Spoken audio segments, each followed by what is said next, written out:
بسم اللہ الرحمن الرحیم۔ فاطمی چلڈرن انٹرنیشنل آن لائن دینی کمپٹیشن۔ ایام عزائے فاطمیہ کے مناسبت سے بچوں کے لیے آن لائن انعامی مقابلہ رکھا گیا ہے، جس میں 50 بچوں کو نفیس انعامات سے نوازا جائے گا۔ 15 سال سے کم عمر کے بچوں کو اپنی ایج گروپ کے اعتبار سے ایک ویڈیو بنا کر 15 دسمبر تک سینڈ کرنی ہے۔ آپ بھی اپنے بچوں کو اس پروگرام میں شامل کریں۔ قابل توجہ، حوض معصومہ قم میں بچوں اور خواہران کے لیے بہترین دینی تعلیم کا سلسلہ بھی جاری و ساری ہے۔ ایڈمیشن کے لیے ادارے سے رابطہ کریں۔ حوض معصومہ Qom international face to face online دینی کلاسز۔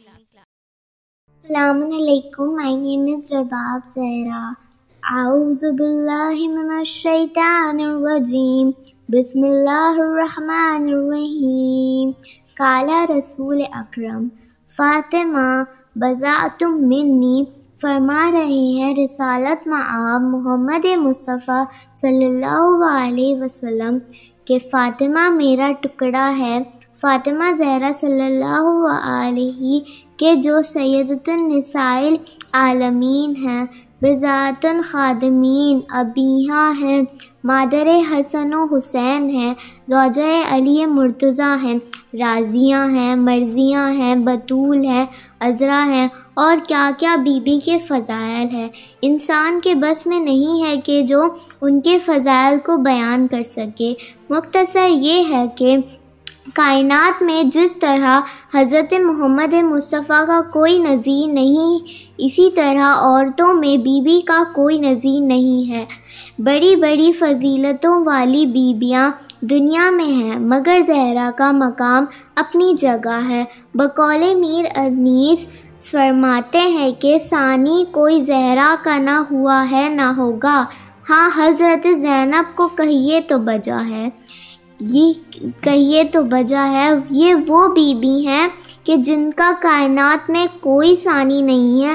فاطمہ زہرا صلی اللہ علیہ وسلم ہمارے نبی کی بیٹی ہیں اور ہمارے پہلے امام کی زوجہ ہیں، اور یہ بی بی کا شرف ہے کہ کسی بھی بی بی کے 2 بیٹے امام نہیں ہوئے، ماں سوائے بی بی فاطمہ زہرا سلام علیہا کے۔ آپ کو اللہ نے 2 بیٹے عطا کیے اور دونوں بیٹوں کو اللہ نے امامت عطا کی، یعنی امام حسن بھی امام ہے، امام حسین بھی امام ہے، آپ کے شوہر بھی امام ہیں، آپ کے بابا سارے رسولوں کے سردار ہیں، اور آپ خود اولین آخرین کی تمام عورتوں کی سردار ہیں۔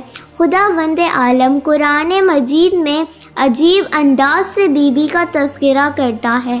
کہیں پر کسی مقام پہ بی بی کو لیلۃ القدر کہا، اور کسی مقام پر اللہ نے انا آتینا کل کوثر کہا، کبھی راضیہ کہا، کبھی مرضیہ کہا، کبھی بطول کہا۔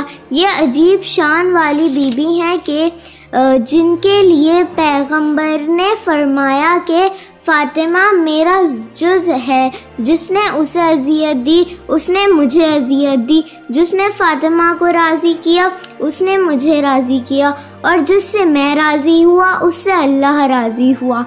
یعنی نمازیں پڑھنے سے، روزے رکھنے سے اس وقت تک اللہ کی رضا راضی نہیں ہو سکتی جب تک کہ فاطمہ زہرا نہ راضی ہو جائیں۔ اس مختصر سے وقت میں ایک بات آپ کی خدمت میں عرض کرنا چاہوں گی کہ بی بی کے وجہ سے اللہ نے ہمیں ایک ایسا تحفہ عطا کیا یا اپنے نبی کے ذریعے سے کہ جسے ہی نماز ختم ہو فوراً تسبیح پڑھو، کہ یہ وہ تسبیح ہے کہ جب جناب فاطمہ زہرا اپنے بابا کی خدمت میں جاتی ہیں کہ ان کے بابا سے چاہتی ہیں کہ ان کے لیے ایک خادمہ کا انتظام کر دیں۔ بی بی کہتی ہیں کہ بابا میں گھر کے کاموں سے تھکان محسوس کرتی ہوں، میں چاہتی ہوں کہ آپ میرے لیے ایک خادمہ کا انتظام کر دیں۔ تو پیغمبر نے فرمایا کہ فاطمہ تم اس بات سے خوش نہیں ہو کہ میں تمہاری تمہیں ایسی تسبیح بتلاؤں کہ جس کو پڑھنے سے تمہاری ساری تھکن دور ہو جائے گی؟ بس عزیزان گرامی، بس یہی تسبیح وہ تسبیح ہے کہ جو 1000 نمازوں سے افضل ہے، اور جس کے ذریعے سے ہی انسان نماز کے فوراً بعد یہ تسبیح پڑھتا ہے، اللہ اس کے تمام گناہوں کو معاف کر دیتا ہے۔ ایسی بی بی جس نے تمام مومنین کے شفاعت کے لیے پورے گھر کی قربانی دی، جس کے دروازے میں آگ لگائی گئی، جس کو پیغمبر سب سے زیادہ چاہتے تھے، اور جب بھی سیدہ آتی تھی تو ان کے احترام میں اپنی جگہ سے کھڑے ہو جایا کرتے تھے۔ موثر افسوس رسول کی ہی امت نے ان کے بعد ان کی بیٹی کا احترام نہ کرا اور ان کے دروازے کو جلا ڈالا۔